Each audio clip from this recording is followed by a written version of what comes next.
What is up, everybody? Welcome back to another edition of the Sheehan Show here on Sherdog.com. My name is Sean Sheehan. I'm absolutely delighted to be joined by PFL heavyweight Daniel James after his very good win over Marcelo Golm at the start of the PFL 2024 season. Daniel, thank you very much for joining me. How are you today, sir? I'm good, man. How you doing? I'm not too bad now. I can't complain. It's been a very good start to the PFL season. I know you've come over from Bellator. How has it been like to be with a new promotion and to be fighting maybe a little bit of a different circumstance than normal?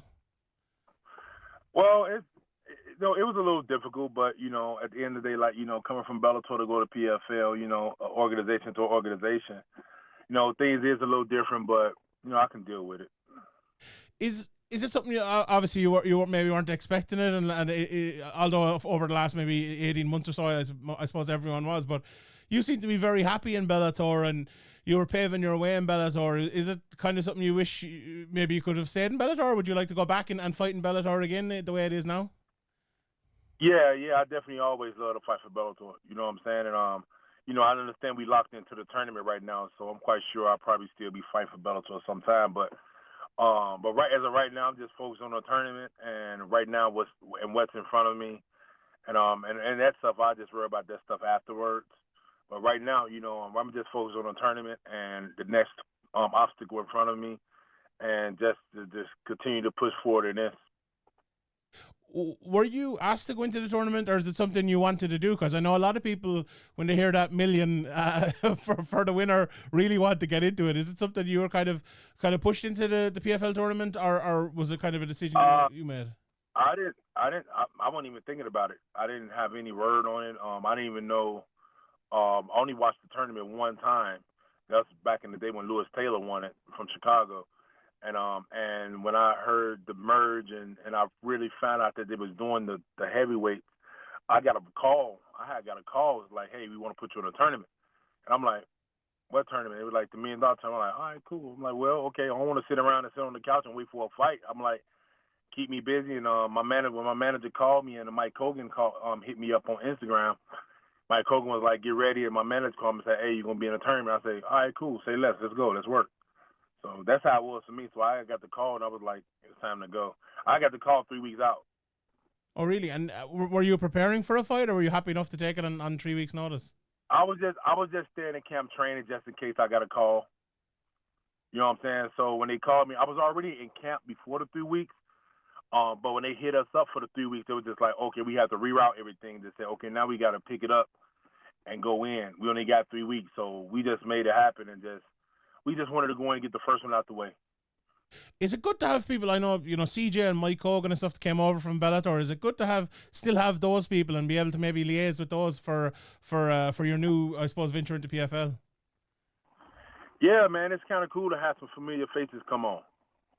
You know what I'm saying? Have some familiar faces come on. That's cool, and I was excited for that. It's always good to see people that you were seeing already that kind of know you and everything, because coming under this whole PFL umbrella and everything, like, I don't really know no guys on their roster at all. You know what I'm saying?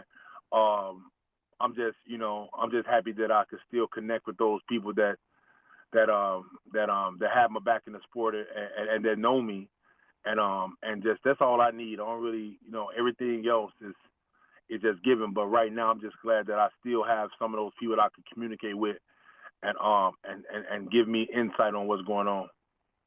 One guy you are familiar with, obviously, was Marcelo Golm, having fought him before. Was that a part of the reason why you were able to take it on 3 weeks' notice? Because you kind of knew him, and you knew, obviously, you'd beaten him before as well, and you were confident you could do it again? Well, it wasn't even like that. To be honest with you, it was just like, I didn't know I was fighting Marcelo Golm until the day before the fight. Oh. Yeah. So, like, for real. Yeah. They didn't let me know. I found out I was fighting Marcelo Golm when I was doing the recording with the ESPN people. I was on the treadmill, and one of the producers, his name OJ, he was like, "Hey, you fighting Marcelo Golm?" I'm like, "What?" And he was like, "Yeah." I'm like, "Could you double check that?" I'm like, "I just found that out while y'all was recording me," and I'm like, "Damn." I said, "Me and Marcelo Golm kind of actually build some type of, he's cool. I can say the guy's a good brother, and we had some conversations and everything. I congratulated him on this, his new baby and congratulated him on the tournament. But I didn't know we was gonna fight, so we had to fight. We wound up seeing each other in the hallway, and we walked up and we shook hands. I'm like, man, we got to do it again, brother. And just like at the weigh-ins, we was up there talking. We were like, it's part 2, man. We got to just do it again. And I said, man, this don't change anything. You still a good brother to me, and we just got to do the job. You know what I'm saying? Both of us, So yeah, so that's how it was, man. There's no ill will with none of that, though. So Marcelo Golm still is the guy to me. You know what I'm saying? It was Tyrell Fortune you were supposed to fight initially. Was that correct? Was that the first name you had? Yeah, I was supposed to fight Tyrell Fortune for that. So when you got in there with obviously Marcelo, he's as you said, you have a lot of respect for him, a tough guy, and when he obviously it was a great comeback. He was winning the early parts of the fight, and you managed to turn it around, kick off the cage, and finish him. We'll get into more of the fight here in a second, but how satisfying is it to get a last second finish? And I know it was the first round rather than the last second of the fight, but that must be extra satisfying that you don't have to come out and do it again. Well, with me, it's like, I like back in the day when Scott Coker sat up there and said in the press conference, you can't count Daniel James out. Once this guy get on top of you, get a hold of you, he say, Scott Coker say you can stand with him if you want to stand in front of him and move around. You still got to come in, and once you get in on this guy and he find a route, you can't put nothing past him. He will finish it, and that's my thing. It's like I'm not the best in the world. I'm not the best fighter in the world. It's just that I know what to do and I know what it takes to win something, and I'm going to do what I can to find a way out of no way. And that fight with Marcelo Golm, the positions that we was in, like those are positions that I was working my whole camp, creating routes. You know what I'm saying? And those routes is what my coaches was going through with me for the last few months. And we just we was in this position before where we do the cage thing all the time. So that right there is different. So once I found my route and I realized most of these guys when they throwing punches on their ground and pound, it's not nothing that I can't take and everything, but I really be defending a lot. So when I do find my route and create opportunity, I just take advantage of it because I understand you only get that small window to do it.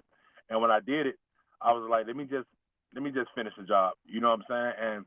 And when I got that opportunity to do it, I just took advantage of it and just finished it. I didn't know how many seconds it was. All I know is I can't throw elbows, and I'm looking like it's going to be easier because I can't throw elbows. But I realized, shit, you got to throw a lot of punches. You get the finish, yeah. So, yeah, man. But it was all good. I was actually just going to ask you that. How tough is it not to throw elbows in that position? You must be so used to throwing in the odd elbow. Do you have to be thinking about not throwing elbows in that position? Yeah, man. It is that you man, you can't throw elbows, and you okay, cool. So, but it's all good though. It just, man, we just went back to when I came back. Me and Coach said and talked. Coach was like, hey, you only got this weekend to relax, and we right back at it. And I said, cool. So I took off Friday, Saturday, Sunday, and on Monday, and then I came back in on Tuesday night just to move around. And then Wednesday I was back in camp. And it was good because you don't have to sit and rest. Your body's still programmed, so you can just go right into it and just continue to do what you do. So, and we just went right back at it, man. And I told him, I said, we doing a lot of ground and pound in this camp, so we're going to throw a lot of punches at the damn dummy bag on the ground because we got to finish these fights fast in the first round. Was it good that it was kind of like a 3-week mini camp with a bit of a fight at the end, and now you get a full camp for the next one? Was that kind of a benefit actually in hindsight? Yeah, it's really a good benefit. You know what I'm saying? Everybody know when I get a full camp, it's a wrap. When I get a full camp, it's like I'm go-go. You know what I'm saying? I'm a train, man. I gotta put the right code in this to keep it going. You know what I'm saying? So when I got a full camp, that's one thing my manager could say. He could say, well, hey, Daniel James get a full camp. He could just step back and be like, it's go time. You know what I'm saying? Because I'm at my place, I'm at my peak, and I'm right where I need to be. And the more surrounded the atmosphere around the cage, I get it, and my whereabouts, and I'm able to really dial in on what I should be doing. You know what I'm saying? Because my whole thing is I'm listening to my coaches 100% when I'm in that cage. 100%. If you could see that on videos, like I'm listening to my coaches, man. I was going to You ask know, you because your coach, it's hard not to listen to your coaches because they're so loud, just shouting at you all the time. And I love that. I was a big fan of Matt Serra back in the day and coaches who really get into it. Some people I can yeah, imagine wouldn't like that, but you must like it, do you? yeah, I like it, man. My thing, cause early in my life when I was in high school and all that, and college and everything, when I was playing ball, especially in high school, my high school coach was a really big, important figure in my life. He was like a father figure in my life, and to other guys on the team, and we was a real good team. But I remember my junior year, and he used to say things. He was like, "Listen, you gotta listen to the coach. You gotta be coachable, man." And then I said, "You know what? I had to think about that because I went into my senior year, and I'm like, I want to come and get a city championship, a state championship." But I said, we got to listen to this coach and let him know what's best. And then when I put myself in position, I said, I'm just going to listen to everything my coach say. It was cool because my stats went up. I started doing more things, and I started getting more looks. And I'm like, man, listen to your coach is easy. And then so I carry that over to the sport of MMA. So now I'm like, man, you listen to your coaches, you can't go wrong. Especially you got good ones that know you, not just the fighter. They know you as a person. You're good. If you can listen to your coach, you're good. And my coaches is really good. How big of and this is an odd question, I suppose, but how big of a benefit was that basically the whole fight played out in your corner and your coach was right there? That must have been massive for you, just this last fight against Marcelo. Yeah, man, to be in the corner when you on top of someone and you right in the corner where your coaches is at, man, that's like bread and butter right there. That's It's like brilliant. bread and butter. It's like you got an earpiece and they telling you everything. Oh, move from there, throw your hip this way, do this, get on the phone. Yeah. Like man, it's big, you know. Especially you played sports back in the day, you understand, you know. And you've been watching the sport of MMA for so long, and you have seen guys that come in and don't listen. Slight technical difficulties there, but by the magic of technology, we're back.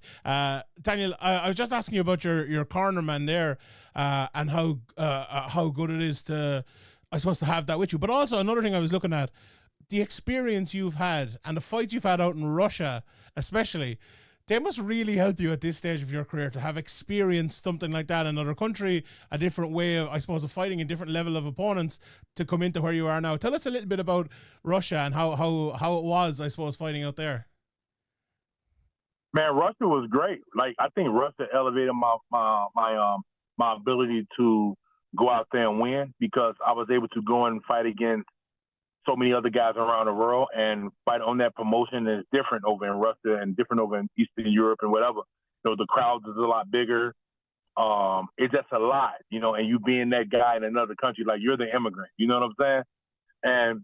And they don't bring you over there to win. Like you just got to come over there and really do the damn job. You know what I'm saying? So being over there, man, I gained a lot of confidence. I was able to dial into my focus and not being from another country, just have to just like focus on the task. You know what I'm saying? Just focus on the task. There was nothing to sidetrack you and everything because when you go to another country, you know how it is. You get off that plane, the airport is not like the Uber waiting area to get to the place is not like, it's like you're alone.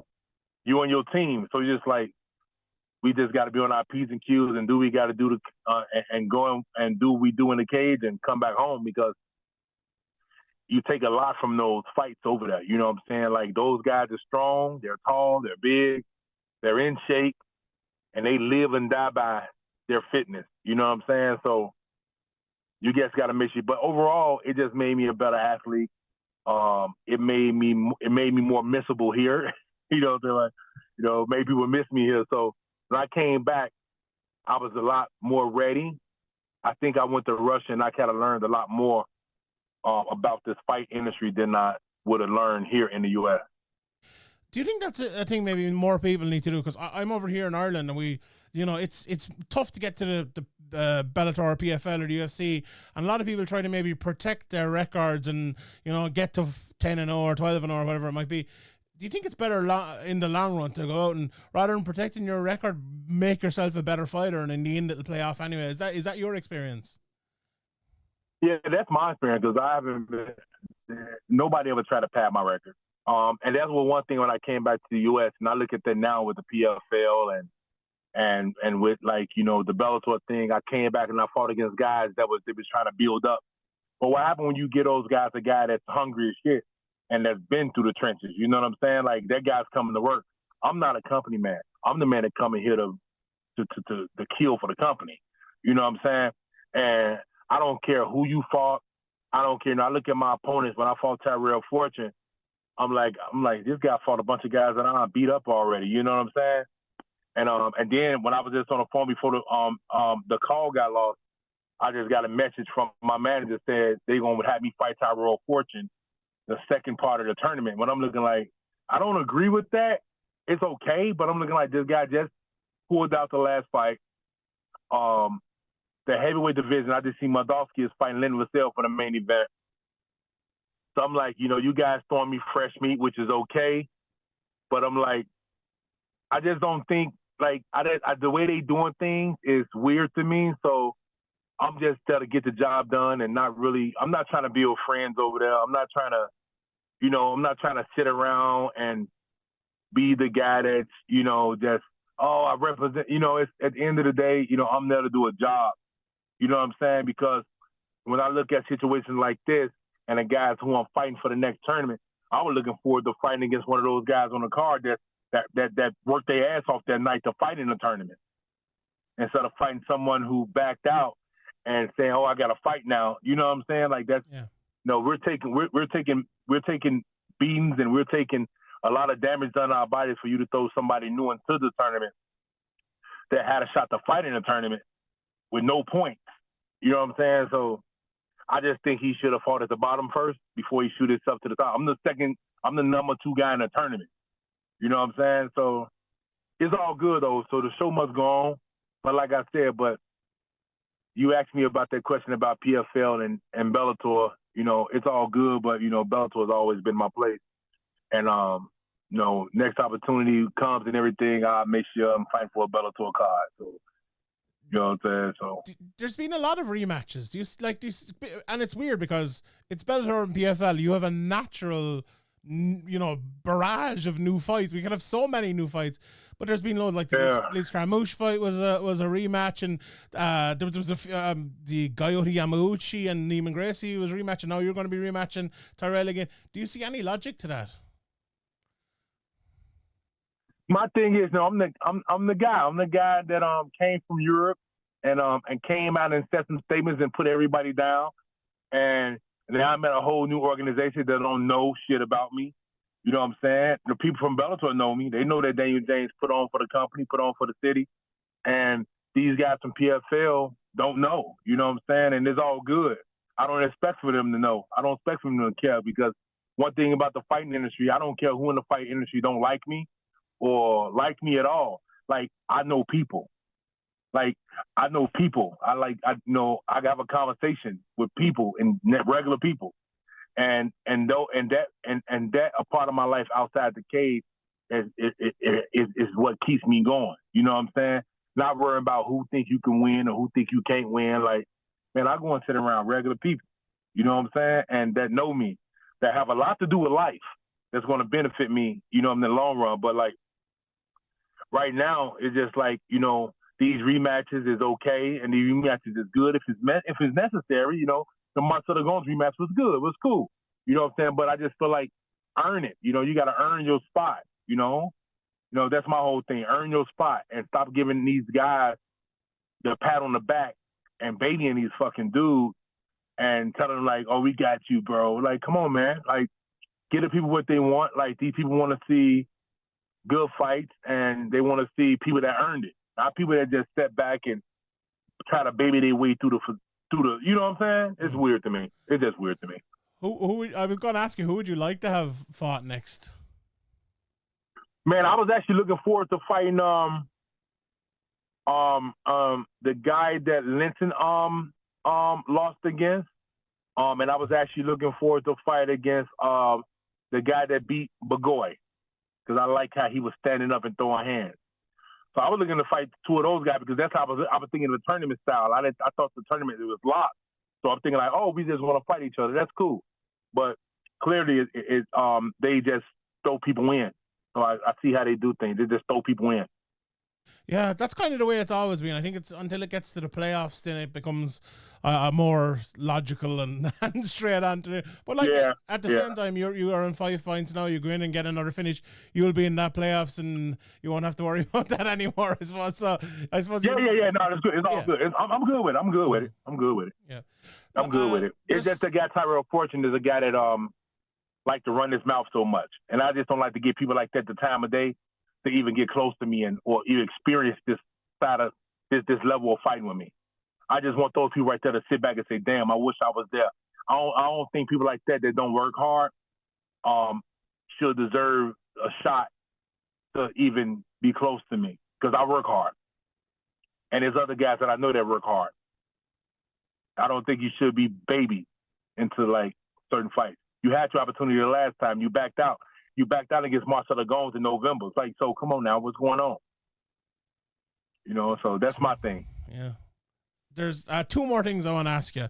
I want to ask you, who's your inspiration? Because I saw you putting up a thing about John Jones there recently, and maybe he's the answer, but like to me, you're a unique fighter. I used to describe you as the Bellator Derek Lewis, and I hope that's a compliment, because I like it. That's good. I appreciate that. I like Derek Lewis, Big D. I like him.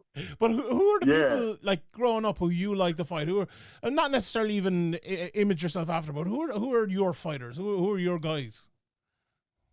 My guys that I like fighting. I used to like watching on VHS. I like watching Haney. They call him the Giant Killer. I like watching John Jones because of athleticism and how wiry he is, and he just like a freak of nature. I like watching Derek Lewis, his knockout power. I like guys like that could change the world in 8 seconds. I like watching guys like Mike Tyson, Lennox Lewis, Ali. Like I'm a really big boxing fan.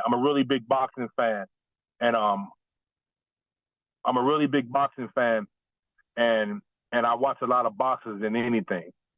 You know what I'm saying? So I watch a lot of boxers than anything, and so I draw a lot of inspiration from boxers. You hear me? Yeah. I draw a lot of inspiration from boxers, but as far as the MMA, I love the Anderson Silva. You know what I'm saying? I love the Cain Velasquez. I was a big Cain Velasquez fan. Like man, like that guy was different to me. And Stipe Miocic. Stipe Miocic is a good friend of mine now. So I trained with Stipe, and he was like the best heavyweight that I ever trained with. You know what I'm saying? And because of not just because of the skill, because we had a lot to offer each other and in and out the cage. You know? Who'd you like in that Stipe versus Jones fight? I feel like Stipe is not getting the respect he deserves for being one of the greatest heavyweights of all time. People are kind of writing him off. He's not getting the respect that they need. People write him off and everything. But I can tell you right now, Stipe is a different breed animal. That guy is something else. That guy's going to succeed in life regardless. You know what I'm saying? But that guy is like his character in the cage and out the cage. Like, he's the guy that comes in the ring and say, hey, I'm going to leave it all there. And he don't give a damn about what you say about him, you know what I'm saying, and how you look at him. He's going to present and carry himself in a respectful manner, and he's going to go in there and get the job done. That's Stipe. That's the Stipe that I got to meet. 100%, you know? 100%. Last thing I want to ask you. So I'm here in Ireland, and we have a proud tradition of fighters who are very proud to be from Ireland. And watching some of your interviews and looking at what you do, you're the same way with Chicago. How brilliant is it to have a city behind you, but how brilliant is it for you to represent the city, and how proud are you to be able to represent where you're from? Man, I'm proud to be able to do that, man. You know, because the thing is, I chose that path to put the city on my back and put that burden on my back. You know what I'm saying? Because, like, you know, fight for something. You know what I'm saying? I like to, you know, I see what's going on in the city or going on over here, and I see people arguing and fighting all the time and everything. So I don't worry about too much in the world. I just worry about my city. If we can worry about what's going on in our city, if we can change our city, then you can focus on changing another state or another city. No, if you can't change your city, or change your community. Don't focus on changing somebody else's town. You know what I'm saying? So my whole 100%. thing behind that is like, I'm going to get in the cage and I'm fighting for something bigger than me. You know what I'm saying? It's bigger than fighting. It's for the people in the city to come out, to check me out. Let's have silence and peace. And let's, I created a lane that only somebody from the neighborhood that I grew up in that got involved in. So I just want people to understand, like, you can draw inspiration from anywhere, any place in life. You have to choose and pick who you want to be inspired by. So that's why when I'm on camera, I'm in a ring interviewing, I'm watching what I say. I'm not using swear words as much. I'm not talking about another man. I'm not putting nobody down. I'm just calling people out on their attributes. But the thing is, it's other people's kids that's watching me. You got nieces and nephews that's watching me and say, hey, man, you talked to him the other day. You changed a cool dude. So I put myself in a position to be a role model and being a person that care about everybody. So that's just me. And that's how I represent my city. I represent my city, but I respect myself. That's well put, and it's great, and I wonder if everyone did that, would we have a better sport? But you're doing it well anyway, and please continue to do it. Daniel, thank you very much for your time. You went over and above to come out with me today. I really appreciate it, and best of luck in the upcoming fight. Man, appreciate you, boss. Thank you. I have fun talking to you, man. Great, I appreciate that.